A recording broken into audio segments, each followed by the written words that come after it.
Look, don't, I always say, don't listen to what a team says. Watch what they do. Watch what they do.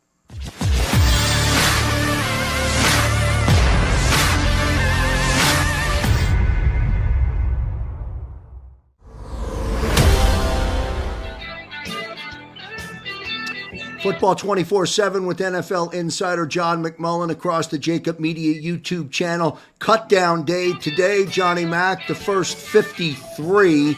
Let's come right to you for first immediate reaction from the Howie Roseman head coach Nick Sirianni press conference, which at the time of this ended just moments ago. Yeah, I guess the biggest news really is not about the roster. It's that this team finally admitted Jalen Hurts was the starting quarterback and Jordan Mailata was the starting left tackle. So that was number one. That was good to hear. Obviously, we all knew it, but nonetheless, the fact they hadn't said it to this point was very newsworthy.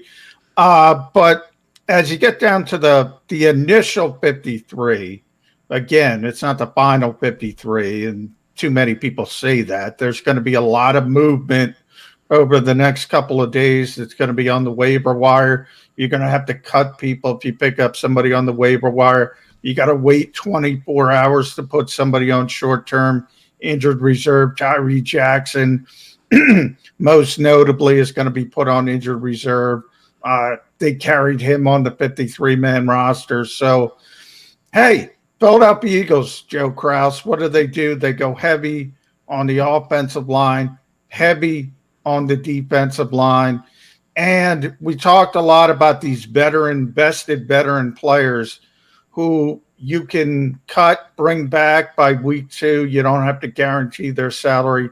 The Eagles went down that route with the Jordan Howards of the world, the Richard Rodgers, the Hassan Ridgeways. Don't necessarily think all those guys are gone. They might be brought back for week 2. The only difference being, John, the veteran guys like that can sign right now with another club if that opportunity is there. Yes. The players released, so these are the vested veterans. They don't have to go through waivers. They could sign with anybody at any time. I mentioned Hassan Ridgeway, Richard Rodgers, Jordan Howard, also Andrew Adams, the safety, LaRaven Clark, the offensive tackle, Kayvon Seymour, the cornerback. Those guys were released. They don't have to go through the waiver process. They can make a deal with anybody they want. As I said, they're not going to be in demand. Let's put it that way. I would say the Eagles went very light at running back. They only kept 3 to start. You could almost guarantee Jordan Howard's going to be back by week 2. We'll see how they handle it. And then the players waived, probably the most notable, Travis Fulgham, I think, from a fan perspective, maybe even John Hightower, both wide receiver. J.J. Arcega-Whiteside lives to see another day as a Philadelphia Eagle. Takes your game ball that you gave him in training camp, uses it to have a nice camp against the Jets in the practices, and he makes the roster. Let's compartmentalize a little bit, Johnny Mac, so we can get a better visual of what all of this means. Let's start with how you just finished. Let's start with the receiving core. So the top 3 receivers on this roster are set. What's going to happen with receiver 4, receiver 5 in terms of who they're going to get, who they're going to carry? We know at least right now that the top 3 receivers, Jalen Hurts' weapons are in place. Yeah, I mean, that was pretty evident by the end of training camp. Obviously, Devontae Smith is who the Eagles are counting on, the first-round pick, the Heisman Trophy winner, number 10 overall. A lot of pressure on a rookie player, but he's expected to be the Eagles' top receiver.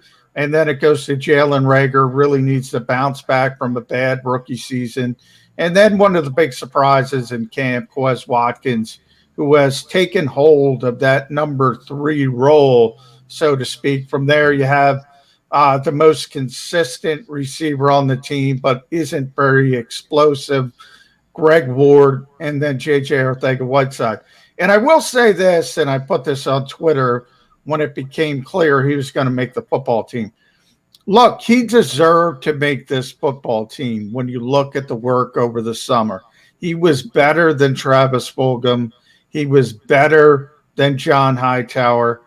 Now, the problem is the Eagles need to do better than Greg Ward and Jay Jaw as their fourth and fifth receivers. And that's a position you'll have to look at the waiver wire. I would keep an eye on wide receiver in the waiver wire. I don't necessarily think it would come as a surprise to anyone that Travis Fulgham didn't make this roster. I just find it, in terms of the snapshot of that 5-game period, which at one point during that stretch, he was one of the top 5 receivers in the league statistically, just in that short period, and has now fallen completely out of grace and finds himself today gone off the roster. Yeah, I mean, Krause, he played himself off the roster. There's no other way to look at it. He started this process as a starting receiver. He was penciled in as one of those starting 3 receivers, and he slowly played himself off of that position and now off of the roster. We'll see if the Eagles want him back for the practice squad or he gets through waivers, because some people will look at that 5-week stretch. But I will say, remember, this coaching staff wasn't here for that 5-week stretch. So they're trying to evaluate on what they see. And even if you go back to the prior coaching staff, remember, they benched him because of his practice habits. So they weren't happy with that. So at some point you start to put 2 and 2 together and say,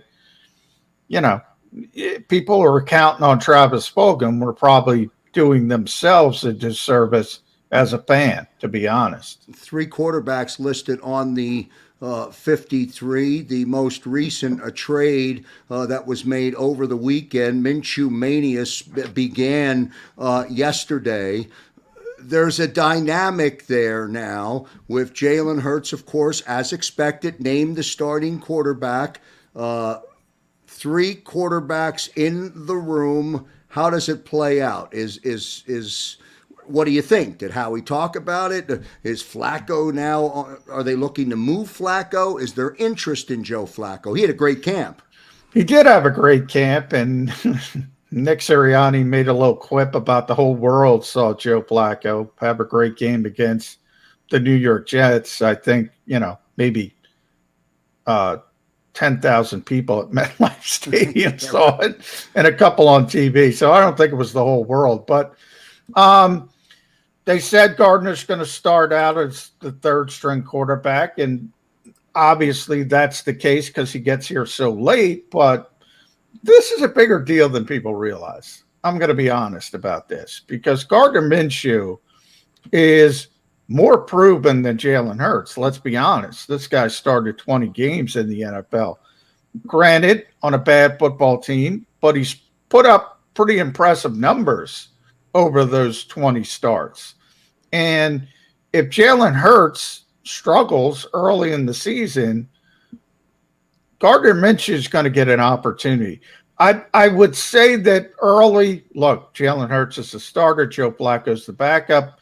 If Jalen Hurts were to get injured, sprain his ankle, I think Joe Blacko would come in.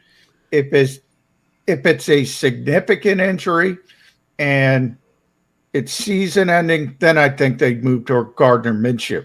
That's how I think this sort of trio works in the short term. Would the Eagles spin off Joe Blacko? Yeah, they would. They would probably trade him. I don't know if there's any interest in a 36-year-old backup making $3.5 million, though. Now, the positive part of that is a lot of that is a signing bonus. So if a team like Indianapolis, who needs a backup quarterback, Minnesota might need a backup quarterback, they only have to pay about 1.5, 1.7. I don't have the number in front of me. So maybe that makes it a little bit more palatable. Longer term, though, for the Eagles, we know Joe Blacko's here short term. He's here to be the backup either way. 1 year, and that's probably it. The longer term issue now becomes Jalen Hurts versus Gardner Minshew. Um, and ultimately, I don't know what's going to happen, Joe, but they're going to give Gardner Minshew a chance to compete for this starting quarterback job at some point. Whether we get to 2022 and we start talking about a top 10 draft pick and we start talking about Spencer Rattler and Sam Howell, that's different. But as far as, throwing darts at the dartboard with quarterbacks who don't have those top tier traits you look for, hey, collect them. And maybe you get lucky on one. Maybe you get lucky on Hurts, but maybe you get lucky on Minshew. I think that's the Eagles' plan. John, how did head coach Nick Sirianni deliver the announcement about Jalen? Did he explain it? Did he justify it? Did he just name him the starter? No, he still hasn't named him the starter. He said what I've been saying on Birds 365, Football 24/7, everything. Nobody else has taken a first team rep, so yeah, he's the starter. But has he officially named Jalen Hurts the starter? No. He did not say those words. He did not say, but he said you can essentially, and I don't have the transcript yet. Obviously, I was just listening to it. Essentially said you can do the math. He's taken on. He's our starter. Did he say Jalen Hurts is the starter for week 1 against the Atlanta Falcons? No, but he made it very clear that he was the starter week 1 against the Atlanta Falcons. He also made it very clear that Jordan Mailata is the starter at left tackle. We've all known this, but this is essentially confirmation of it. Also want to talk about the running back slot quickly, and then I want to get into the offensive line. So Miles Sanders, Boston Scott, and Kenny Gainwell right now make up the 3 running backs that are part of the 53. You think it's possible if Jordan Howard doesn't sign on, and he may sign by tomorrow, but should he not? I wouldn't worry about that. Doesn't matter, right? No. I wouldn't worry about that. The Eagles probably won't bring it back to week 2. I imagine the Eagles will try to get Jason Huntley on the practice squad. They might elevate him if he's healthy. By the way, he's got to be healthy as well. Remember, you can elevate practice squad players to the game day roster because of the COVID rules. You can do that with 2 players each week. So maybe they get through week 1 with Jason Huntley being elevated as that 4th running back, and then they could put him back on the practice squad. And then you sign Jordan Howard for week 2, and everything is as planned. And that's sort of the juggling that Howie's going to do in not only the coming days, but in the coming weeks. You said a couple of weeks or a couple of days ago, probably last week, Johnny Mac, I asked the question, what do we know about this football team? And you went on to eloquently say that we know they have a top offensive line. We know the front 4 of the defense is tough, and that's what we know. What do we know now that the first 53 are in place? Do we know any more than that? We know what we've always known. We know that this team likes to build in the trenches. We've always known that. We've known that since Andy Reid, and they continue to value that probably more than anything else, with the exception of quarterback, obviously. Howie was asked about Deshaun Watson. He can't talk about it that much, but obviously that's not going to happen. Deshaun doesn't want to be here on top of the legal issues. So right now they've gone in that different direction and said, okay, we have Jalen Hurts. Let's bring in Gardner Minshew. So now we have 2, as I said, potential darts to throw at the dartboard. And that's how they're going about it short term. And depending on how this season goes, um, they might draft a quarterback early in next year's draft. So, look, anytime you have this kind of uncertainty at the quarterback position, you have an uncertain future. You have an uncertain season. We don't know what we're going to see because we don't know what we have at the quarterback position. And anybody who thinks they know is lying to you. We saw 10 reps in the preseason from a guy who started 4 games. Now, I get the bravado. I get the fan base saying we got to trust Jalen Hurts. I got news for you. As I said, you just traded for a quarterback who started 20 games and has a 93 passer rating. Granted, on a bad football team, but those numbers are at least competent. So the Eagles are clearly hedging their bets with Jalen Hurts. Football 24/7 with John McMullen across the JAKIB Media YouTube channel. Don't forget to like, share, and do subscribe to the JAKIB Media YouTube channel. Wall-to-wall coverage of Philadelphia Eagles football. It all begins every day, of course, with Birds 365, Jody Mack and Johnny Mack right here, followed by the middle from 11 a.m. to 1 p.m., Eitan Shander, Harry Mays, and Barrett Brooks. And then, of course, the National Football Show with Dan Sileo, where Howard Eskin was on with Dan Sileo yesterday. Conversation with Howard about what you just talked about, Jalen Hurts as the starting quarterback. Conversation about the pressure that Jalen Hurts will be under and head coach Nick Sirianni being under pressure should the team get out of the box in a way that is not acceptable to the fan base. 1-5, 2-4, whatever the case may be, with Gardner Minshew sitting now in the quarterback room, and you know how that normally goes you know how that normally plays out. Yeah, obviously, and Howie was asked about that from the chemistry standpoint, especially what they just went through with Carson Wentz and Jalen Hurts. Now, I think the positive side is that it looks like Jalen Hurts is better equipped to handle that type of thing. Let's be honest. He's got a better personality. He's used to it. He went through it at Alabama. But still, this is not the way you generally treat your quarterback. I mean, let's be honest about that. It's what happened with Carson Wentz. Now, Jalen Hurts is a little bit different. He doesn't have a $140 million contract. He wasn't the second overall pick in the draft. So it's a little bit more understandable in this certain circumstance, other than you would think the Eagles learned something from last year. So there's 2 options. One, they didn't learn anything, and they're just obsessed with adding talent to the quarterback room and getting the best third-string quarterback possible. That's one avenue. Or number 2, they don't believe in the starting quarterback. What do you think the answer is, 1 or 2? I think it's 2. I think it's 2. You don't bring in Gardner Minshew if you believe in the starting quarterback. For a couple reasons. One, you already have a veteran backup. You don't need a backup if you believed in the starter.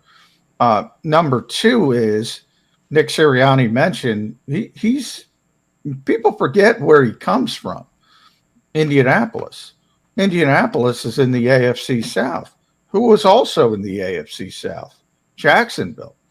He's seen Gardner Minshew up twice, and he mentioned this in the press conference 4 times over the last 2 years. He specifically mentioned a game where Minshew started 19 of 20 against the Indianapolis Colts. 19 of 20, Krause. What do we talk about with the accuracy of Jalen Hurts? Read between the lines. John, do you think, and I know we're getting lost in a conversation here, do you think there's still a competition going into... No. Okay, there's no competition for who's starting on September 12th in Atlanta. That's been decided. No, that's been decided. It's too late. You're too late in the process to get Gardner Minshew up to speed. I've said, for the longest time, I've said Jalen Hurts has a small path to success in Philadelphia. And that path is winning football games. That path is success. If you're successful, nobody's taking you off the field. Nobody is removing you from the game. However, Just you ask know, Alex Singleton, by the way. Once he got on yes, the field, they couldn't get him off. exactly. That is the path for Jalen Hurts. And by the way, I think he has a similar mindset as Alex Singleton. So that part is a positive. Look, he's going to try to take this small path and do the best he can with it. It's pretty clear by the way the Eagles act, they don't believe in him. And again, people are, I'm going to get killed for that. I know. They don't want to hear it. Fans don't want to hear it. Look, I always say, don't listen to what a team says. Watch what they do. Watch what they do. If you believe in this quarterback, you're not bringing in Gardner Minshew. If you believe in this quarterback, you're not making calls every week down to Houston to see if Deshaun Watson changed his mind. Don't listen to what they say. Watch what they do. Football 24/7 with NFL insider John McMullen across the JAKIB Media YouTube channel. Cut down day, the first 53. As John mentioned when we first came on, that will change. There'll be a lot of moves that will take place between now and when we get up to the 12th, when the 2021 season officially kicks off. At least for now, everybody's back on an equal playing field. Everybody's back to ground zero, 0-0. The preseason is over. The season begins. Did Howie talk about, was he asked about the tight end position specific to Zach Ertz? Is it now safe to say that Zach Ertz will be on the roster for the 2021 season? Did that come up, John? Didn't come up because, yeah, he's on the roster. He's going to be a part of this team. What did come up is Tyree Jackson. The Eagles did carry Tyree Jackson because they didn't want to lose him. And Nick Sirianni mentioned him at the end of the press conference as a guy who surprised him, obviously making the shift from quarterback at the University of Buffalo, making that quick transition. So the Eagles carried him. They'll eventually put him on injured reserve. And Jack Stoll, an undrafted free agent. So they went heavy at tight end. They kept 4 guys because they didn't want to lose Tyree Jackson. No, Zach didn't even get a mention because he's going to be here. And you're right. That is a drastic change from the end of last season, but that's a change that has been pretty secure from about 3-4 weeks ago. So Zach Ertz is a big part of this team now, big part of this offense, and he's going to be here. Johnny Mack, some thoughts. And by the way, real quick, I want to correct myself because I'm looking. Nick finally did say after he hemmed and hawed, and you can watch, nobody else has taken a first team rep. He did say at the end, Jalen will be our starter. He's earned that right. So that's the exact quote. On week 5 or week 6, day 2, whatever it is. But the first cut down on the first 53, as the puzzle now starts to get together, to come together. They went into today, or they started the week, or they ended camp heavy on the depth chart at offensive line. They did make one trade today, but remained pretty heavy. Landon Dickerson, for example, back at practice or at practice yesterday for the first time, correct? Well, he was active for the first time. He's been at practice every day working on the side field, but he was on the non-football injury list. So yesterday he was activated, and that was the clear indication that he was going to be on the final 53. Because remember, if you start on the NFI or the PUP list, you're out for 6 weeks. And the Eagles think he's going to be back before then. So that's the time frame. You activate him. Obviously, he's a very talented player. I've been telling people for weeks the Eagles could get something for Matt Pryor. They didn't get a lot, but they were able to go from a seventh round pick to a sixth round pick in next year's draft. Able to spin him off for something, and they kept 10 offensive linemen. And the one of the big surprises in camp was probably Brett Toth, who deserved to make this team, showed great versatility, can play left tackle, started to cross train at guard. So he made this team as sort of the final offensive lineman. But they're 10 deep on the offensive line, 9 deep on the defensive line. That's what this team believes in. Well, they needed to be deep a year ago on the offensive line. They had so many injuries and so many combinations that they needed to have some of that depth. They're following that same approach again. Yeah, they always do. I mean, like I said, that goes back to Andy Reid really in 1999. So the interesting thing is they're probably, obviously, Tyree Jackson, as I said, will ultimately go to injured reserve. So that will open up one roster spot. We'll see if they have any other players. Again, I would be stunned if they didn't pick up a player or two off waivers. And remember, if that happens, you got to make room for them. So Andre Dillard going to get. I didn't mean to cut you off there, John. Andre Dillard going to get traded? I mean, anything is possible, but it looks like he's going to be here. Remember, it's more difficult once you get that initial 53. It's easier to make these trades. You saw a flurry of trades around the league as you're going down to 53. It's a lot more difficult once you're at 53 to make trades because everybody has sort of made their plan. Now, anything can happen. We saw it with Sam Bradford. That happened 11 days before the start of the regular season. Somebody suffers an injury in practice. The Eagles would certainly visit that, but they want a lot for Andre Dillard. They could have probably gotten, definitely gotten a, conditional 6th-round pick. They don't want to give up on him yet. So I think it's very unlikely you're going to see an Andre Dillard trade right now.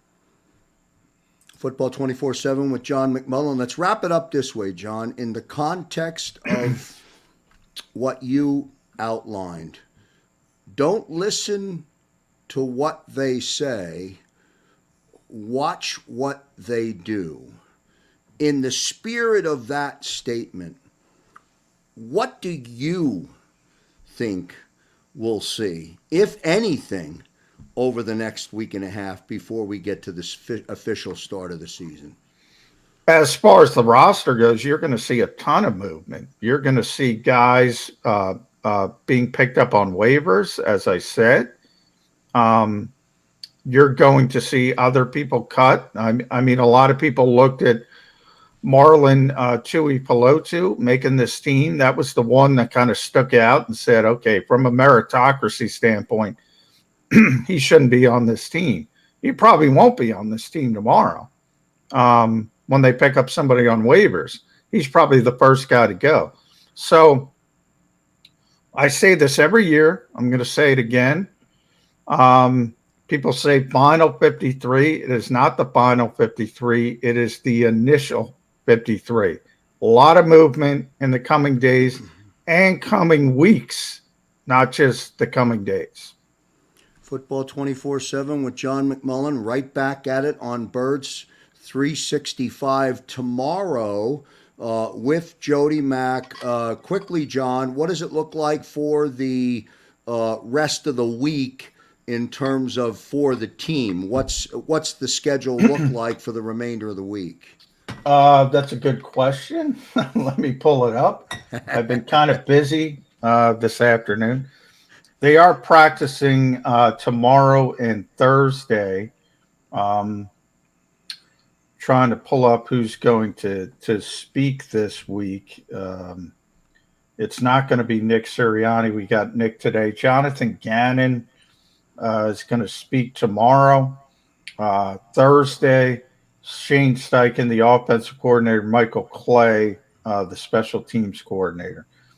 So the Eagles practice tomorrow and Thursday, Friday through Sunday.